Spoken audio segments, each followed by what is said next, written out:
Il est des voix qui ne crient pas, mais qui traversent les âges. Des voix qui murmurent, chantent, racontent et ne s'éteignent jamais. Birago Diop était de celles-là. Né au bord de l'Atlantique, entre sable et mémoire, il fut conteur, poète, vétérinaire, diplomate. Mais surtout, passeur de monde.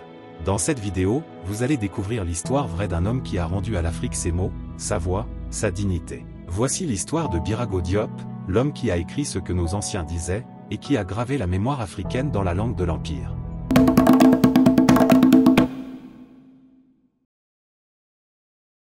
Dakar, début du XXe siècle.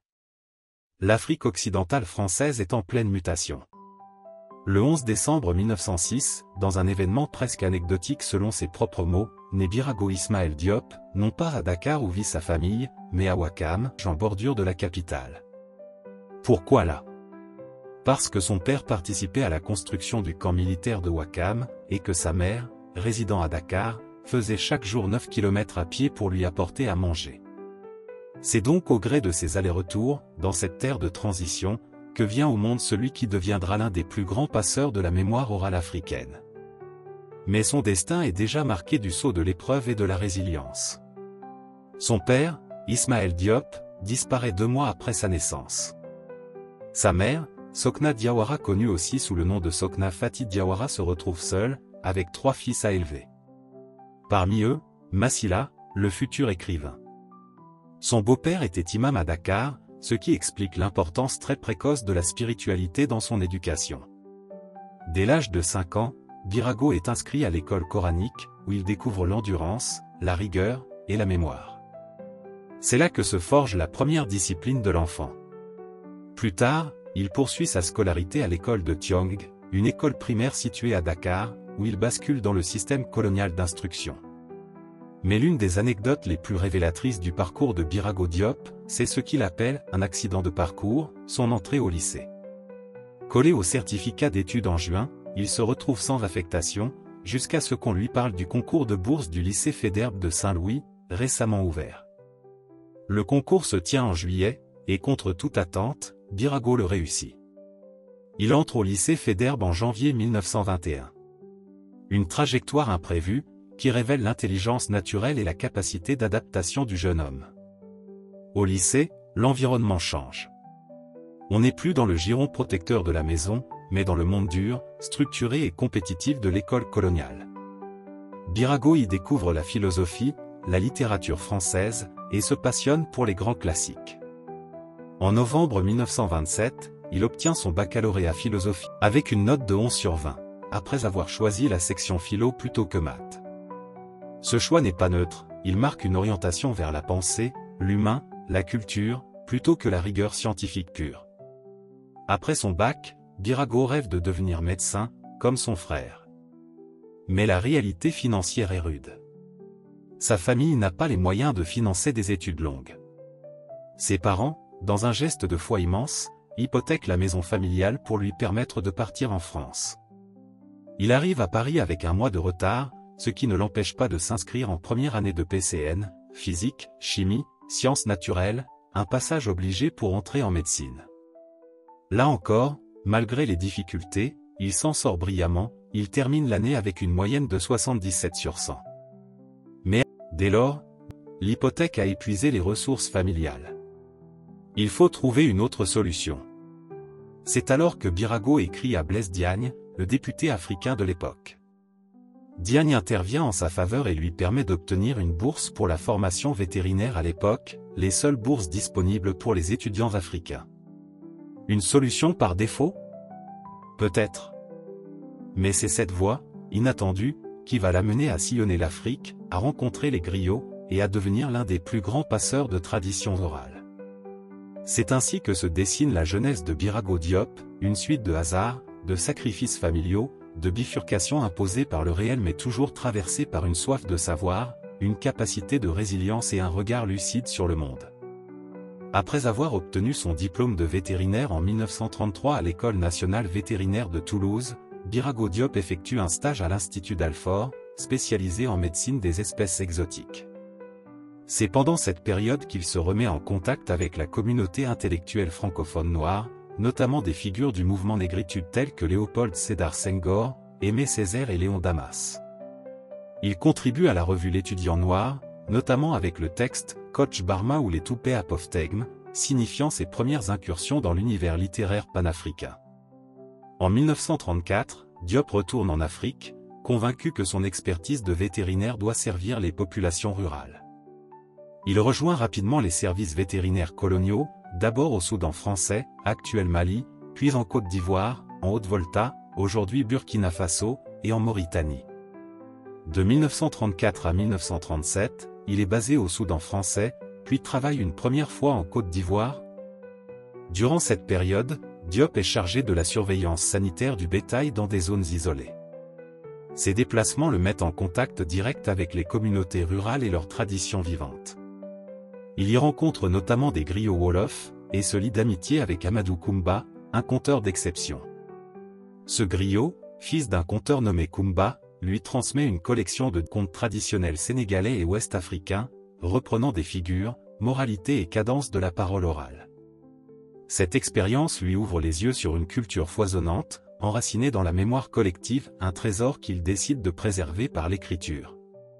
Il entend retranscrire l'oralité, corps de la voix, intonation, tournure enfouie dans les récits, sans trahir l'authenticité du témoignage. C'est le début de sa dualité d'ethnologue-poète, respectueux d'une tradition ancestrale, tout en l'ancrant dans une forme littéraire française crédible. L'écriture devient pour Diop un espace d'affirmation culturelle, un moyen de faire entrer la tradition orale africaine dans la grande littérature. Il ne s'agit plus seulement d'un exercice intellectuel, mais d'une transmission engagée. Ces récits traduits ne sont jamais simples versions, ils deviennent des textes poétiques, façonnés avec rythme, description et dialogue réalistes, pour recréer l'ambiance d'une veillée autour du feu. La conscience politique de cette démarche est évidente, en métropole, avec Senghor et Damas, il réfléchit à la négritude, mouvement qui vise à valoriser l'identité noire, face à la colonisation. En Afrique, ce travail prend corps, vivant, concret. En 1942, pendant la Seconde Guerre mondiale, Diop retourne en France pour 2 ans. Il réintègre l'Institut d'Alfort, tout en retrouvant son cercle africain, Senghor, Césaire, Damas, une période intellectuellement intense. Encouragé par Damas, il publie alors dans la Revue du Monde des récits comme « Un jugement » et « Sarzan », amorçant la rédaction des futurs contes d'Amadou Koumba. À distance de son pays, son manque de l'Afrique se fait sentir, comme le montre son poème « The Hump », où il exprime cette nostalgie. Quand les vers de l'été et les roues de l'automne se sont éteints, je cherche les vastes étendues de la savane. Cette appartenance demeure intacte, comme un fil invisible reliant sa plume à la brousse africaine. En 1944, Birago Diop revient définitivement en Afrique. Il prend alors des responsabilités plus larges. Entre 1946 et 1950, il dirige les services vétérinaires techniques pour la Côte d'Ivoire et la Haute-Volta. Son rôle l'amène à coordonner les campagnes sanitaires, formuler des politiques de prévention et superviser des équipes dispersées, mais également à garder le contact avec les populations, leurs contes, leurs traditions. Cette posture de scientifique en terrain culturel constitue le socle de sa double compétence, il est à la fois autorité technique et passeur d'histoire. Chaque conte rapporté devient une fenêtre ouverte sur une philosophie de vie, et l'écriture est désormais son instrument de conservation. Le projet aboutit en 1947, avec la publication de Les Contes d'Amadou Koumba chez Fasquelle, une anthologie de 19 récits issus du patrimoine oral wolof et ouest-africain. Ces contes, traduits et transcrits avec fidélité, respectent les termes wolof tout en s'adressant à un lecteur français. Le recueil s'inscrit dans la collection Écrivains d'outre-mer, et constitue un acte de reconquête culturelle. En 1950, ce travail est récompensé par le Grand Prix littéraire de l'Afrique occidentale française, partagé cette année-là avec Ousmane Socé Diop, une consécration académique d'un auteur jusque-là peu connu mais profondément enraciné dans l'oralité africaine. À la suite du succès éclatant de « Les Contes d'Amadou Koumba » et de son couronnement en 1950 par le Grand Prix littéraire de l'Afrique occidentale française, Birago Diop devient l'une des figures majeures du mouvement de la négritude, aux côtés de ses amis Senghor, Césaire et Damas.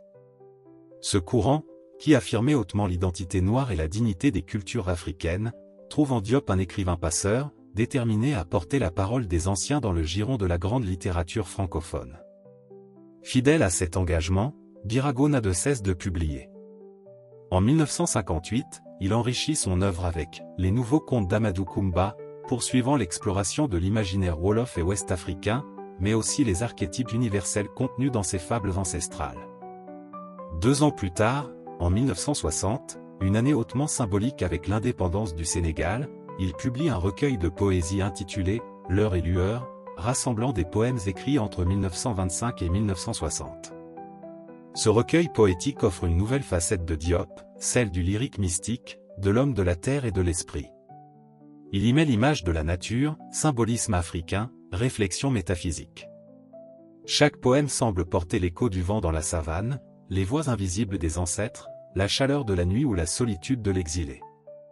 Diop y développe une poésie universelle, sans jamais renier ses racines africaines.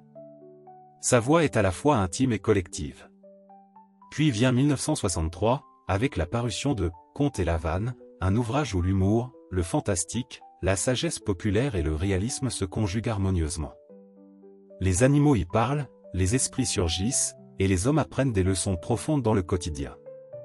Ce 3e recueil, plus libre, plus mature, plus audacieux dans son traitement des formes, lui vaut en 1964 le Grand Prix littéraire d'Afrique noire.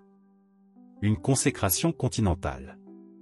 Sa démarche reste toujours la même, restituer l'oralité dans l'écriture, avec une fidélité sans faille aux formes, rythme et intonation de la parole wolof. Il ne s'agit pas simplement de traduire, il transpose, il fait résonner en français les modulations du conte africain, les rires, les silences, les sagesses. Chaque conte devient ainsi une fenêtre sur l'universel, un miroir dans lequel le lecteur, qu'il soit sénégalais ou parisien, peut se retrouver. Mais en 1961, un nouvel appel vient interrompre cette effervescence littéraire. Le Sénégal vient tout juste d'accéder à l'indépendance, et le président Léopold Sédar Senghor, devenu chef d'État, fait appel à Birago Diop pour une mission d'importance, représenter la nation en tant que premier ambassadeur du Sénégal en Tunisie. De 1961 à 1965, Birago revêt l'habit du diplomate.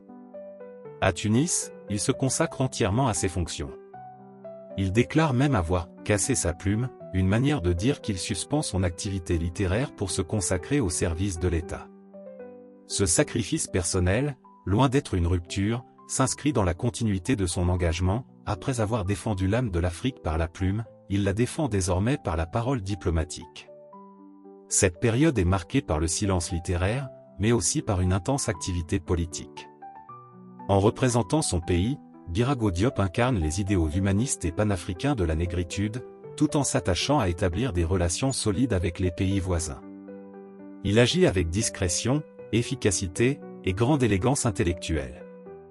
À la fin de son mandat, en 1965, après 4 années passées à représenter le Sénégal indépendant comme premier ambassadeur à Tunis, Birago Diop rentre définitivement à Dakar. Ce retour, loin de sonner comme une retraite, marque au contraire le début d'un nouveau cycle. Il s'installe dans le quartier du Point, un quartier résidentiel tranquille, propice à la réflexion et à la création. Là, l'homme de lettres, le diplomate, l'intellectuel engagé décide de revenir à ses premières amours, la médecine vétérinaire. Il ouvre une clinique. Le scientifique retrouve ses instruments, ses patients à 4 pattes, ses routines concrètes. Cette décision en apparence modeste est pourtant pleine de sens, c'est un retour aux sources, au réel, au tangible. Après des années dans les sphères diplomatiques et littéraires, Diop renoue avec la pratique, avec le soin, avec l'humain. C'est aussi dans cette intimité retrouvée qu'il décide de reprendre la plume, qu'il avait cassée symboliquement pendant son mandat d'ambassadeur. Avec ce geste, la création littéraire ressurgit, renouvelée, mature, précise. En 1966, il termine une pièce de théâtre entamée avant son départ pour Tunis, L'os de Morlam. Inspirée d'un conte traditionnel sénégalais, l'œuvre est une synthèse de son style, langage populaire, oralité vivante, profondeur symbolique. Bien que la publication officielle n'intervienne qu'en 1977, chez les nouvelles éditions africaines, cette œuvre marque son entrée sur la scène dramatique. Dans le même temps, la littérature jeunesse devient un nouveau terrain de jeu pour l'auteur. En 1977, il publie « Conte d'Awa », un recueil illustré à destination des enfants. Toujours fidèle à l'oralité wolof, mais dans un format plus accessible et ludique, Diop montre qu'il n'écrit pas pour la postérité seule, mais aussi pour les générations futures. Il veut transmettre, non seulement une langue, mais une manière d'être au monde, une philosophie incarnée dans la parole. À partir de 1978, Birago Diop entre dans une phase encore plus personnelle, plus introspective, il se plonge dans l'écriture de ses mémoires. Le premier volume, La Plume raboutée, est publié cette année-là chez Présence africaine, en coédition avec les Nouvelles Éditions africaines. Dans ce livre, il retrace son enfance à Dakar et à Saint-Louis, ses études à Toulouse, son mariage, et ses années passées en brousse comme vétérinaire jusqu'à la fin de la Seconde Guerre mondiale. Mais ce premier tome n'est qu'un commencement. Il est suivi par 4 autres volumes, tous publiés dans la collection Mémoires africaines. À Rebrousse-Temps, 1982. À Rebrousse-Jean, 1985. Du temps de 1987. Et les yeux pour me dire, 1989. Ces ouvrages forment une chronique lucide et poétique de son temps. Birago y parle de ses rencontres, de ses combats, de ses désillusions, de ses espoirs. Ce sont des témoignages vivants, où l'intime se mêle à l'histoire. La précision documentaire, date, nom, lieu est accompagnée d'un style alerte, drôle, profond, toujours à hauteur d'homme. Un critique littéraire écrira à son sujet. Birago Diop raconte sa vie avec la même verve, la même force, la même exigence de vérité, il livre à toutes les générations une ultime leçon de sagesse. Ses mémoires, bien plus qu'un simple récit de vie, sont un roman de l'existence africaine au XXe siècle, écrit par l'un de ses plus nobles représentants. Mais Birago Diop ne se contente pas d'écrire.